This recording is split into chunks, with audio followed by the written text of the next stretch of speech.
దాని తర్వాత 33 ఫీట్ల దాకా ఏ కన్స్ట్రక్షన్ ఉన్నా కూలగొట్టమని చెప్పింది. అరే 3.5 ఎకరాలు మార్కింగ్ ఇచ్చింది కదా టీఆర్ఎస్ ప్రభుత్వం, ఎన్ కన్వెన్షన్ కబ్జా చేసిందని. ఇంకా మళ్ళీ హైకోర్టు స్టే ఇచ్చుడు ఏంటండి? స్టే అయింది నాకు తెలియదు. ఏ కోర్టు చెప్తే సర్వే చేసిర్రు? అదే హైకోర్టు చెప్పింది కదా. కొద్దిగా ఓపికగా చూడుర్రి, దయించి చెరువులను పరిరక్షించుర్రి. పక్కన వాయనాడు కనబడ్డది, 2 ఏళ్ల కింద ఉత్తరాఖండ్ కనబడ్డది. దేశంలో ఎకలాజికల్ ఇంబ్యాలెన్స్ జరుగుతుంది. చెరువులు, కుంటలు, కొండలు, కోనలు, ప్రకృతి విధ్వంసం జరుగుతుంది. అయ్యా జడ్జిల్లారా, తొందర లేదు బంగ్లాలు 4 కూలిపోతే కూలగొట్టని ఇన్రి. దానికి చట్టబద్ధత ఉందా లేదా అని మీరు అడిగినారు కాబట్టి నేను జీవో 157 తీసుకొచ్చిన.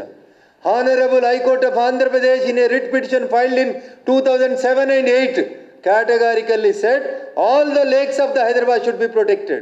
మళ్ళీ మీరు ఎందుకు స్టే ఇస్తారు? ఇంకా రిట్ పిటిషన్ నెంబర్ చెప్పమంటే చెప్తా జడ్జిలకి. ఇదే సగం సగం అడ్వకేట్లు సగం రిప్రజెంట్ చేసి ఆగం పోయి దాంట్లో తీసుకొచ్చి ఏదో ఒక ఆర్డర్ తీసుకొస్తున్నారు. Yes, writ petition number 9386 14728 of 2007 and 2072 of 2008 ఈ రెండిట్లలో హైకోర్టు జడ్జిమెంట్ ఇచ్చింది. 2007లో 8లో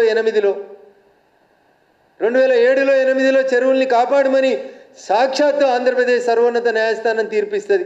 సుప్రీంకోర్టు చెరువులు ఎవడైనా కడితే నోటీసు లేకుండా కూలగొట్టమని చెప్పింది. ఎలాంటి నోటీసులు ఇవ్వద్దు అని చెప్పింది supreme court. All buffer zones, all FTLs should be demolished without any notice అని సుప్రీంకోర్టు చెప్పింది.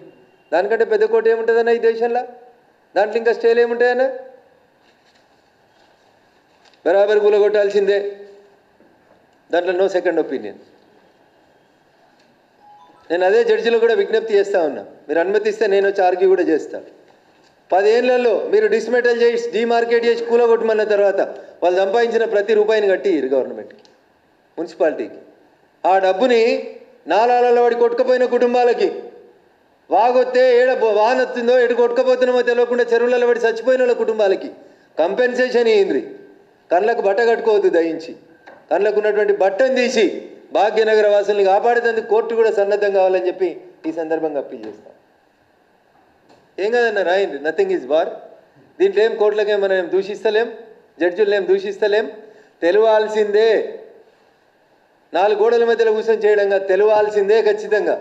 ఎన్ కన్వెన్షన్ మీద గతంలో హైకోర్టు ఇచ్చిన జడ్జిమెంట్లు ఏమున్నాయి తీసుకొని చూడురు మీరే.